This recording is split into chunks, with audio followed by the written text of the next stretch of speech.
As you know, the city of Roseau is ours, and we have to do our best to ensure that it provides a better experience for our locals and our visitors. Our locals are the ones who are here 24 hours a day, except when they're sleeping. Our visitors come for us for shorter periods of time. So we have to ensure that our city is upgraded and fixed so that persons have a better experience. Many of our sidewalks have the ups and downs, different variations, different issues that prevent even the ladies from walking properly on our sidewalks and our children, and you've seen many persons fall as a result of that. In addition to that, some of us have families who are physically challenged, and there's also a need to have proper flat sidewalks that persons with these issues can be able to use wheelchairs on the respective sidewalks. So we have a wider project, which is the Roseau Enhancement Project, and it's in different phases. And as you know, we're doing the New West Bridge, which will be open on the 1st of May.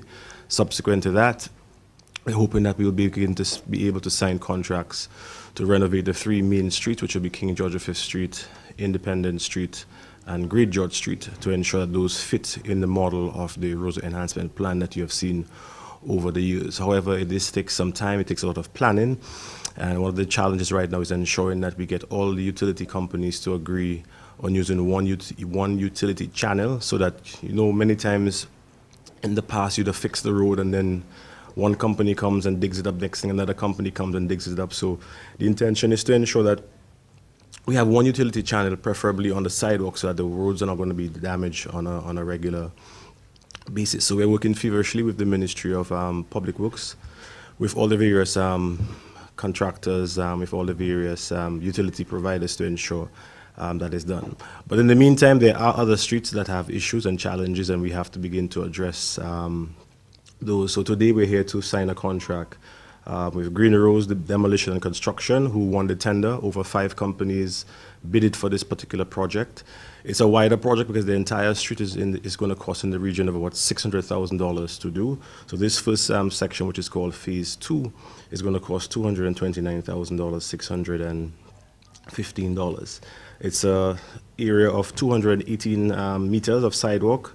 The sidewalks will be done, the drains also will be done, because many of you would have seen that many of the drains are in a dilapidated condition, and you have to ensure that you fix them properly so that the water can flow out of them properly. So it involves removal of the sidewalks, repairs of the drains, and making sure that the surface is smooth and it's easy for persons to walk on, and including persons with using the wheelchairs. It's expected that the period of this contract would be six weeks, but we know that nowadays, and we try to push our contractors to do their best and to manage their contracts properly, so that they can actually finish those contracts even before.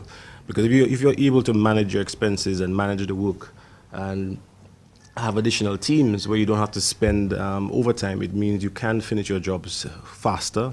However, you have to ensure that the quality is there so that you can move on to another contract. So instead of taking a year to do a contract, if you could take 6 months, it means you could get a second contract and obviously make more money. So we're looking forward to the contractors doing their best to give us good quality within the respective time. At the same time, too, we have to do it quickly, because you have businesses who are going to be impacted, and you don't want businesses being impacted and persons walking along the sidewalks for a significant period of time. So we really look forward to the contractors working with everybody to ensure that there's a smooth transition. I think we've already spoken with the police department to ensure that they are aware, and we've spoken with all of the businesses that will be impacted and homes that will be impacted, so that they are aware of what's going to go on and how the project will move forward. In addition to this, we will continue to work on other projects, and as you can see, many of you who pass along the Victoria Street area, you'd have seen that we're almost about 80% complete. We're doing some renovations to the sidewalk from Fort Young to Clifftop, which is by the Dewhursts. We're hoping that within the next week or two, that contract will be complete, and persons who in that area would have a much better experience. We've known persons who've actually injured themselves in that area, and we're hoping that that will be a thing of the past. And obviously, we must manage our budgets properly like anybody else. We we all have our own homes, we all have our personal lives, and there's no real difference between a government and an individual. You have to have income and you have to manage it properly. So over the period of time, we will continue to work on implementing these changes so that over a period of time, all our sidewalks can be properly done, all our gutters can be properly done. But we also look out to the owners of the restaurants and hotels within the area to begin to put things in place to help to reduce the amount of food and grease that goes into the gutters, because we have the Rose Enhancement project, where we do some of the cleaning in Roseau. And so far, the government has spent over $300,000 ensuring that our city is clean on a regular basis. You will see individuals out in the morning from 5 o'clock to 9 o'clock, and then from 2 o'clock in the afternoon to 4 o'clock. Again, just making sure that our city is clean. Part of the reason of doing that is, one, obviously, cleanliness is next to godliness. A clean city means a healthier city, so we have to ensure that our city is clean for the health of our people. But the food and grease in the gutters is also creating an additional problem, whereby it provides a breeding ground and a feeding ground for rodents. So we have to do all in our power to reduce the amount of food going into the gutters. And if the hotels and restaurants within the Roseau area put in what we call grease and food traps, it will reduce the amount of food going in the gutter, therefore having less food for the rodents, and very importantly, the smell. Because if you walk around Roseau, you'd realize, if you did your little research, you'd realize these gutters that smell the most are the ones that have the restaurants on them, because the food is going down. So we're trying to work with them so that Dominica can become the city it once was. Maybe 15, 20 years ago, you never heard of Dominica's gutter smelling, because part of the reason was that we did not have any real restaurants and hotels in the city. But now, as times change, we too have to change our habits. So we have 21 persons on the Roseau Central Cleanup Project, and they start from the Cove, they brush cut all the grass underneath the cliff, all the way to Pottersville, the Riverside Apartments, the back road to Goodwill, the Center Room of Back Road, down Bath Estate, the apartments in Emsall, the apartments in Bath Estate, the Emsall Road, and obviously the city of Roseau. So there's a lot of work that they're doing, again, to ensure that the city is clean, and I want to say really thank you to them. They are also led by Mr. Darrell Titt and Mr. Lenny Bernard and Sonia Felix, who are the supervisors to ensure that this is done on a timely basis. So whenever you see them in town, please just tell them a job well done or a thank you. But we need everybody to do their part in terms of making sure that Roseau is clean. And not because they are there, we should be throwing garbage intentionally in the gutters or anywhere in the city. Soon we'll also be embarking on a new project to enhance the Jack's Walk, that takes the road that takes you up to Mon Bruce. Many of you would have seen the images of the recent images of the trail to Emerald Pool. The Forestry Division did a really great job in terms of setting that up properly, really, really pretty, and I think that should be one of our standards for trails in Dominica. So that that project will start soon, and we're hoping at some point we can also put some lights on there. And again, it helps to create additional opportunities for individuals. So if you have a beautiful trail like that, it means when you have visitors coming to Dominica, you can actually have tour guides at the top or tour guide at the bottom who can walk the trail with you and tell you the history of the various areas. So it provides opportunities. So soon when the Discover Dominica Authority talks about and advises persons on training for tour guides, it's an opportunity for persons to take part and get trained so that they can capitalize on the opportunities when it comes in front of them. There's another project that we're trying to do, and that trail is actually 1,435 feet.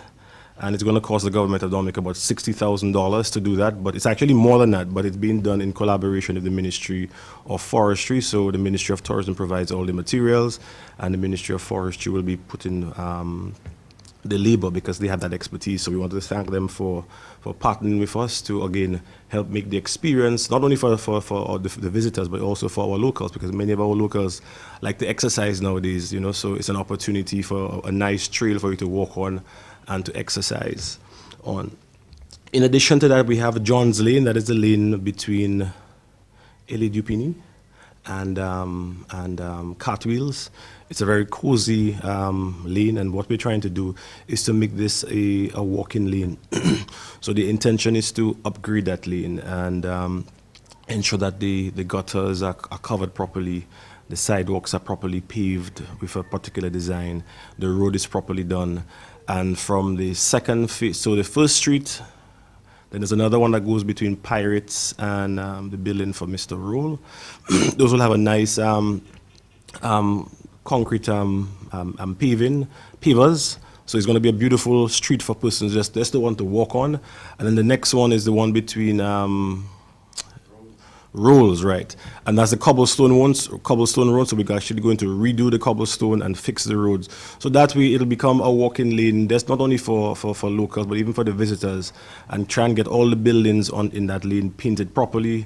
So that way when persons come and they will see it's going to be a beautiful street and they want to walk on the street. We intend to also put some lights at the top. So at night also you have some beautiful lights. So it's going to be like almost like a family lane, a love lane for you to walk with your girlfriend or your wife, hold their hand, and stroll.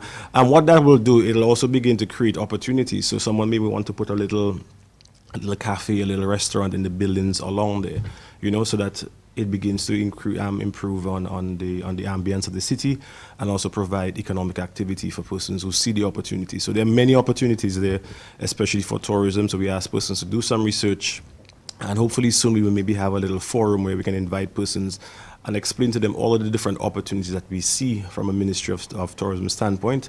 And we all know that the government is doing a lot in terms of funding for small business. And again, the small business is to really give individuals that start. It is really to give the individuals that push to take them to the next level, to improve on their business, to allow them to create employment for themselves and to also create employment for others. So again, there's a lot of opportunity, but we have to be prepared, we have to be ready for it, and use it in the best possible way to move ourselves and our family and also the country of Dominica forward. So again, thank you very much for being here, and to the contractor, Mr. Greenaway, we look forward to excellent work from you. The public will be watching, people will have their cameras, so make the experience a good one, and that in itself says that if you do a great job, if people see you doing a great job, then you're also automatically selling yourself to the public. So it's an opportunity to sell yourself even more. So again, thank you very much, and we look forward to working with you. Thank you. I want to thank the ministry and the government of Dominica for giving me the opportunity to do this project. I will do my best, and I can show to the minister, Mr. Robitong, that he will see a difference in work. He will see a different look. I will show you the PS also, you'll see a different look. But I want to give a good joke. The PS, I was doing some work just before the carnival. I don't know about after 10, and the PS passed away in me. So she's somebody that she give you the job, but she look at it, she pass and see what you're doing. So I want to say to the people, the minister say everything already, so I just want to say to the Dominicans, hey, we're going to do our work. We always have little ups and downs. So please, let us do work. Let us do what we have to do so that we could finish our job between 4 to 6 weeks. That's what we're going to do.